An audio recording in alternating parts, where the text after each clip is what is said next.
Hey guys, it is Ian Lives. Welcome back to another review, another movie review, another episode of Hollow Bench.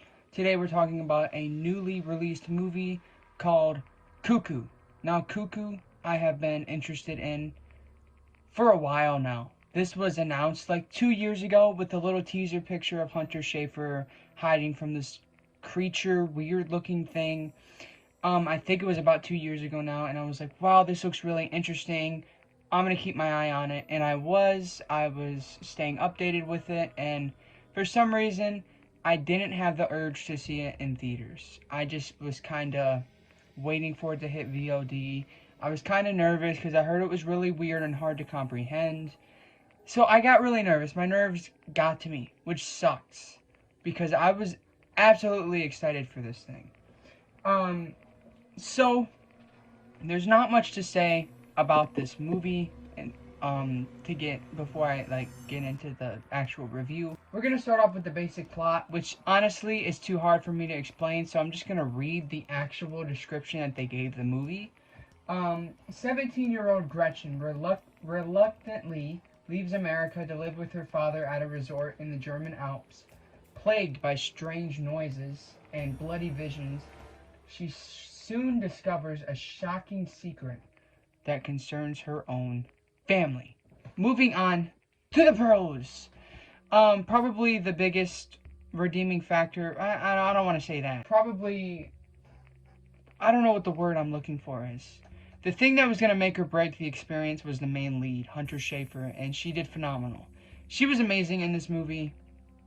Very good lead, very good emotion, very good performance. I've loved Hunter Schafer ever since Euphoria, so I'm glad that she's finally getting a lead role. I think this is her breakout lead role in a movie. I could be wrong, but she did phenomenal. You also get Dan Stevens. He is very important to the story, and he does a damn good job with his creepy German accent. Dan Stevens is on a roll this year, starring in Abigail. I didn't see it, but he was also in Kong vs. Godzilla. So he's having a good year. He's really starting to hit mainstream, and he deserves it because he's a very skilled actor. He knows what he's doing, and he's very good at playing certain roles. And by certain roles, I don't want to specify and get into spoilers, but he did great. You also get other actors in here, which I wasn't really familiar with the other people, so I'm not gonna list them by name, but they all did pretty good.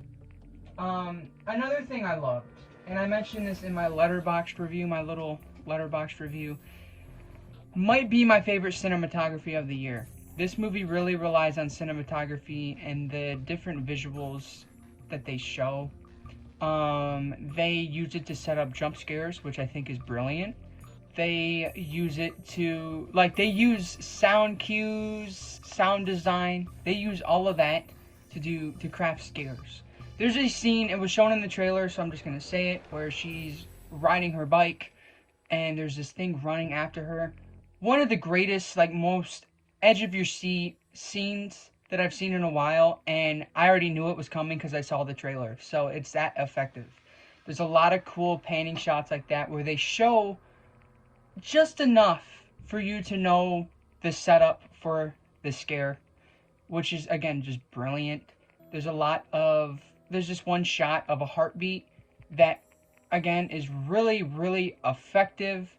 There's this whole thing in this movie that, again, I won't specify on, but it has to do with time looping, and it's really, really, really well edited to where I was like, is this supposed to happen? Is this part of the movie, or what the hell is going on?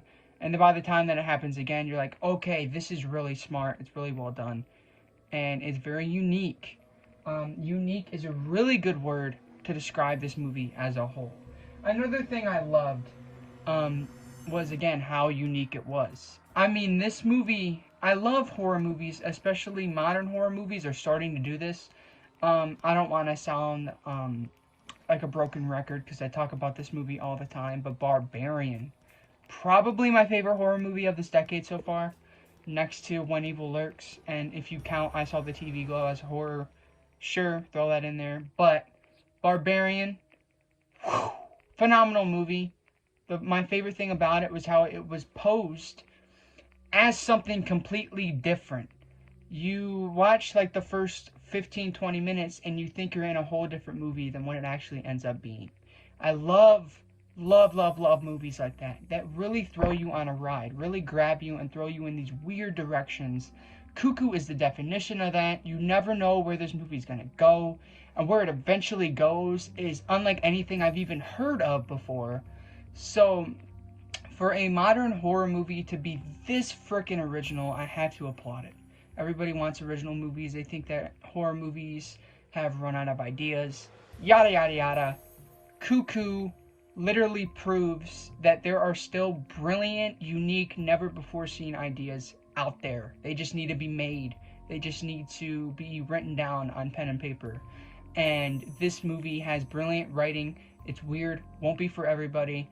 It took me 2 watches to fully understand it. Yes, I already watched it twice. It took me 2 full watches to fully understand everything that I was digesting. There's probably still a couple things that I have questions with, but that's what I love so much about this movie, was how much it made you think, how bizarre it really was, and might be one of my favorite things about it, next to the cinematography, was just how different it was, and how of its own it really, really was.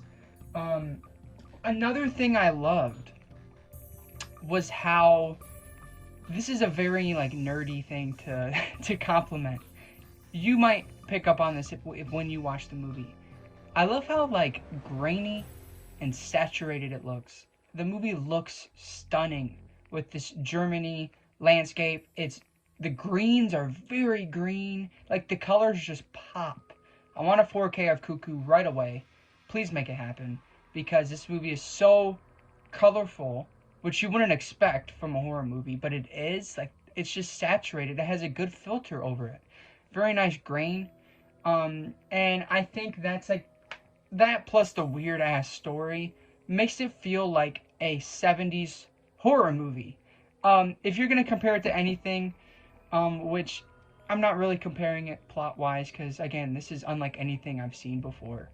Kind of reminded me of Suspiria in parts. Italian 70s horror, I think, is like the best thing to compare this to. I haven't seen much of Italian horror, let alone 70s Italian horror. So maybe I'm completely wrong here, but it reminded me a lot of that. Suspiria came to mind first, because that movie's very odd and weird and unique and on its own. But it's still really damn good, and it's still weirdly enough to where you can actually comprehend what's going on. I feel the same way about Cuckoo. Another thing I really loved, I really liked the final act, which this is one of those movies where it's an hour of setup, an hour of okay, what the hell is going on, and then 40 minutes of reveal and climax. So you get a huge, chunky, full ending to this movie. They really lay in on it. And I thought it was very suspenseful, the way that it was told and the way that it was actually shot and the way that it was edited. Very nerve-wracking. Again, this movie, like, up to that point, you really don't know how far they're going to take it. Some could argue they could have taken it further. I can see them taking it a little bit further and me enjoying it even more than I did. But I'm fine with where it's at now. I think that final act was really the cherry on the sundae. Whatever the hell you want to say. I thought it was really good. Some people have complained about it, saying that it's too long and that they should have started it a little later in the movie. Sure, whatever. To each his own. I feel like I'm saying all these phrases wrong, but yeah. Moving on. I'm trying to see if there's any other major pros that I have. Again, the scares are good. They're very subtle, but very effective. Some really damn good scenes in here that will probably be some of my favorite of modern horror. And yeah, those are like my huge major pros. If I'm forgetting anything, then let me know. Cons. There's only like a couple, and they're not huge enough to where they actually impacted the movie. One that I'm gonna include as a con, even though it didn't fully digress my experience of it, but some bits of this were so weird I didn't even really know what was happening. Again, I had to watch it twice. On second watch, some of it became more clear. There's still some questions that I have with it. That's kind of part of the charm. There's half of me that really enjoys that, like I said earlier, that really enjoys the mystery and the weirdness. There's another half that it was kind of frustrating following the story, wanting to know what I'm actually watching. Again, that became way less frustrating on rewatch because I feel like once you know what this movie leads to, you're bound to have a better time. And yeah, I mean that's just one of the little cons that I have. Again, not much. Another con that I have. Do I have another con? I don't think I do. I'm giving CUCKOO a 4.5 out of 5. I liked it that much. I really, really, really liked it the first time. Some stuff I didn't understand. Rewatch, loved it a hell of a lot more. I understood a lot more. So yeah, definitely check CUCKOO out. It's one of my favorite horror movies of the year for sure. Another movie produced by Neon. I'm telling you guys, keep an eye out for Neon. Follow them. Follow their movies, especially horror movies that they make, because they have all been phenomenal this year. They kicked off with Immaculate, which I really, really, really liked. I liked it more than The First Omen. Those were having like a battle. I enjoy Immaculate more than The First Omen. And then, of course, they did Longlegs, which was incredible. Probably my second favorite horror movie of the year. And then CUCKOO. So they're on a roll. They're on a streak. And I highly recommend this movie because I absolutely loved it. And let me know your thoughts on CUCKOO if you've seen it. Please subscribe to the channel, turn on the bell, follow my Instagram at @IanLiz_, and follow my Letterboxd at wehateian. I absolutely love you guys. Peace.